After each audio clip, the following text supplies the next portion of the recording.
നമ്മുടെയൊക്കെ വീട്ടിലെ ടാപ്പിൽ കരട് വന്നിട്ടുള്ള ഒരു ഇഷ്യൂ നിങ്ങൾ ഫേസ് ചെയ്യുന്നുണ്ടോ? അങ്ങനെയാണെങ്കിൽ അതിനുള്ളൊരു ബെറ്റർ സൊല്യൂഷനായിട്ട് ഞാൻ വന്നിട്ടുള്ളത് സുപ്രീമിൻ്റെ തന്നെ ലൈൻ ഫിൽറ്റർ എന്നൊരു മെറ്റീരിയലായിട്ട് ഞാൻ വന്നിട്ടുള്ളത്. നമ്മുടെ വീടുകളിലെ കാർബൺ ഫിൽറ്റർ വെച്ചിട്ടുണ്ടെങ്കിൽ പോലും നമ്മുടെ ടാപ്പുകളുടെ ഉള്ളിലേക്ക് ഒരു കറുത്ത തരി പോലെ നമുക്ക് മെറ്റീരിയൽ വരുന്നത് കാണാൻ പറ്റും.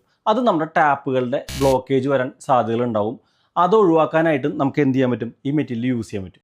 ഇതിൻ്റെ നമുക്കേ ഇതിലൂടെ വെള്ളം വന്ന് ഇതിൻ്റെ ഉള്ളിലേക്കാണ് പുറത്തേക്ക് പോകുന്നത്. അപ്പോൾ പുറത്തേക്ക് പോകുമ്പോൾ നമുക്ക് ഇങ്ങനൊരു അടപ്പ് കിട്ടുന്നുണ്ട്. ഈ മെറ്റീരിയൽ വെച്ചിട്ട് നമുക്ക് ലോക്ക് ചെയ്ത് വെക്കാൻ പറ്റും. ഇതിൻ്റെ ടൂൾ വരുന്നുണ്ട്, ലോക്ക് ചെയ്ത് വെച്ചു. അപ്പോൾ ഇതിലൂടെ വന്ന് നമ്മുടെ ഡിസ്കിലൂടെ വെള്ളം ഫിൽട്ടർ ചെയ്ത് താഴത്തേക്ക് പോവുകയാണ് ചെയ്യുക. ഇൻ കേസ് നമുക്ക് ഉള്ളിൽ പുറത്ത് കരട് വരുന്നുണ്ടെങ്കിൽ നമുക്ക് ഈ ടൂൾ തന്നെ ഉപയോഗിച്ചിട്ട് നമുക്ക് ഇത് റിമൂവ് ചെയ്തിട്ട് നമുക്ക് വെള്ളം നമുക്ക് പുറത്തേക്ക് എന്ത് ചെയ്യാൻ പറ്റും? ഫ്ലഷ് ചെയ്ത് കളയാൻ പറ്റും.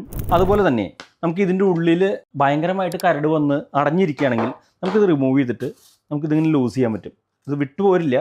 ലൂസ് ചെയ്ത് കഴിഞ്ഞാൽ നമുക്കിത് വാഷ് ചെയ്യാൻ പറ്റും. വാഷ് ഔട്ട് ചെയ്ത് നമുക്ക് ഇത് കറക്റ്റ് ഒരു പുതിയൊരു ഐറ്റം വാങ്ങിച്ച പോലെ നമുക്ക് ചെയ്യാൻ പറ്റും. അത് കഴിഞ്ഞത് ടൈറ്റ് ചെയ്യുക.